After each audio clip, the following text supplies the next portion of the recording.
Once upon a time, there was a bumblebee who loved a flower.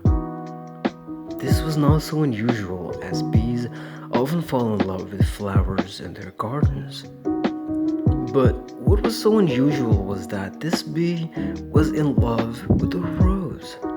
Roses, as you might know, are the monarchs of the gardens. They're too fine and lovely for common things like bees. But this rose was different from the others, and she loved her bee as much as he loved her. One day, the queen was walking through the garden, and she said to the gardener, "From now on, I should like you to cut me a bouquet of roses every Sunday." The gardener promised he would do so. It was a simple enough request to him. But to the rose who loved the bee, it was terrible. "A bouquet of roses," she cried, "every Sunday? What will I do? I don't want to be cut and put in a vase with other roses. I want to stay here in the good, soft earth and be with my beloved bee." The bee then flew to the place in the gardens where the daisies grew. The daisies, like all the other flowers, were fond of the bee, and when he asked for their help, they were only too happy to give it. Each one donated a few of their petals, which the bee took back to the rose. Using some honey from his hive to stick them on, the bee used the petals to disguise the rose as a daisy. "That's odd," said the gardener the following Sunday. "Why is this one daisy growing among all these roses?" "Well, never mind. The queen wants roses, not daisies." So the gardener cut the queen her bouquet of roses, but left her rose safely behind. "It worked, my love. The gardener thinks I'm a daisy." Then he truly is a great fool. Even through those daisy's petals, your beauty shines like a sun.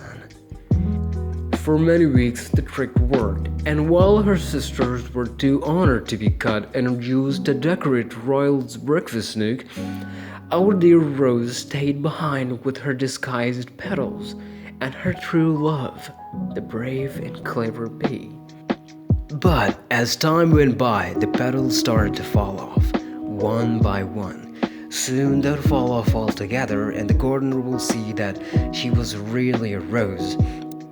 Then it'll be only a matter of time before she, too, was cut and added to the queen's usual Sunday bouquet.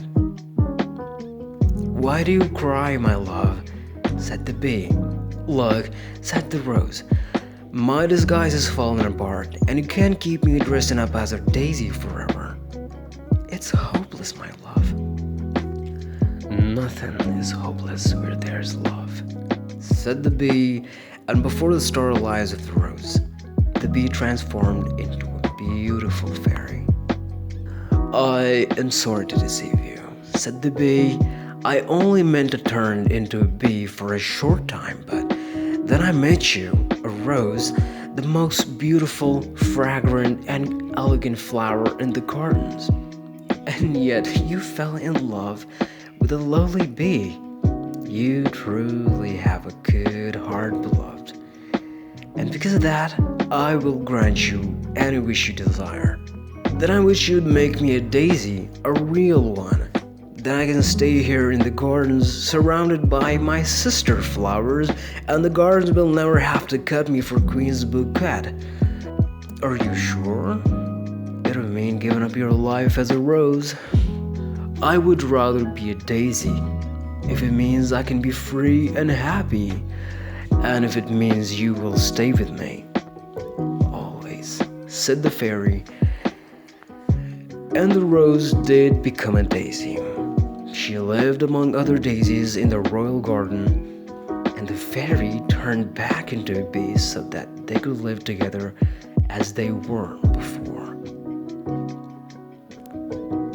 Now, you might think that it's better to be a rose than a daisy.